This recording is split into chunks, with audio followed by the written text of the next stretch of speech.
శుభోదయం అండి.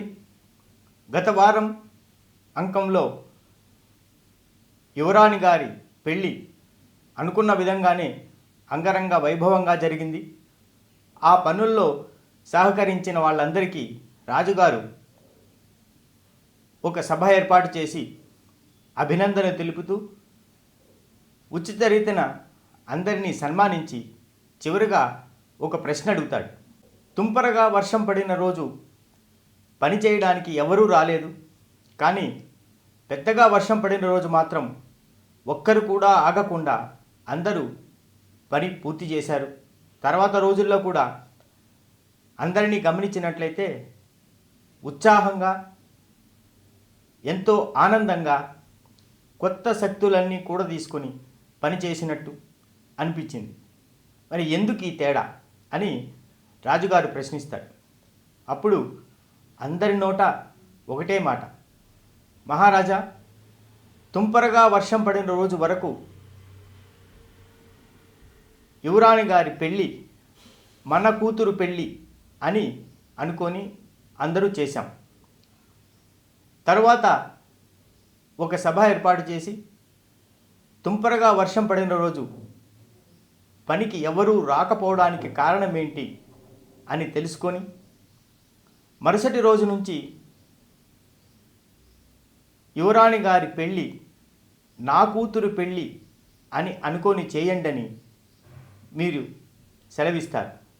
అందుచేత తుంపరగా వర్షం పడిన రోజు వరకు ఈ పెళ్ళి మన కూతురు పెళ్ళి అని అనుకున్నాం, కానీ పెద్దగా వర్షం పడిన రోజు మాత్రం మీరన్నమాట గుర్తొచ్చి యువరాణి గారి పెళ్ళి నా కూతురు పెళ్ళి అని భావించి అందరూ వచ్చి చేశాం.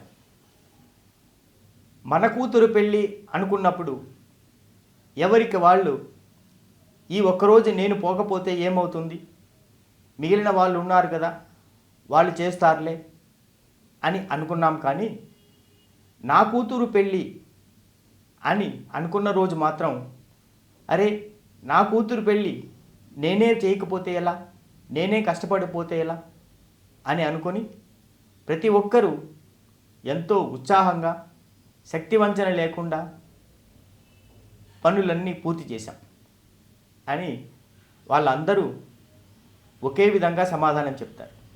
ఆ సమాధానానికి రాజు ఎంతో సంతృప్తి చెందుతాడు, సంతోషం వ్యక్తం చేస్తాడు. మరొక్కసారి అందరికీ కృతజ్ఞతలు తెలుపుకొని అంతఃపురానికి వెళ్ళిపోతాడు. ఇదండి మనది అనుకుని చేసే పనిలో లభించే ఫలితానికి, నాది అనుకుని చేసే పనిలో లభించే ఫలితానికి ఉన్న తేడా. అదేవిధంగా తెలుగు మనది, తెలుగును మనమే రక్షించుకోవాలి, మనమే కాపాడుకోవాలి అని అనుకుంటే నేనేమైనా పండితున్నా, నేనేమైనా ధనవంతున్నా, నేనేమైనా పలుకుబడి ఉన్నవాణ్ణా, నా మాట ఎవరింటారులే అని ఎవరికి వాళ్ళు తప్పించుకునే అవకాశం ఉంది. అదే తెలుగు నాది, నేనే కాపాడుకోవాలి అనుకుంటే వర్షం వచ్చినా, మరే కష్టం వచ్చినా తెలుగును నేనే రక్షించుకోవాలి, నా తెలుగును నేనే రక్షించుకోకపోతే ఇంకెవరు రక్షిస్తారు అన్న భావన ప్రతి ఒక్కరిలోనూ కలుగుతుంది. కనుక తెలుగు మనది అనుకునే రోజులు పోయి తెలుగు నాది అనుకునే రోజులు వచ్చాయి. కనుక ఇక మీదట తెలుగు నాది అనుకొని తెలుగును రక్షించే ప్రయత్నం చేద్దాం.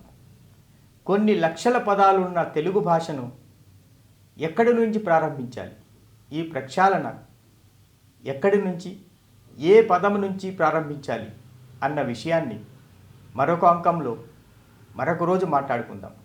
అంతవరకు మన ప్రయత్నం మాత్రం 100% అమలు చేస్తాం. నమస్తే అండి.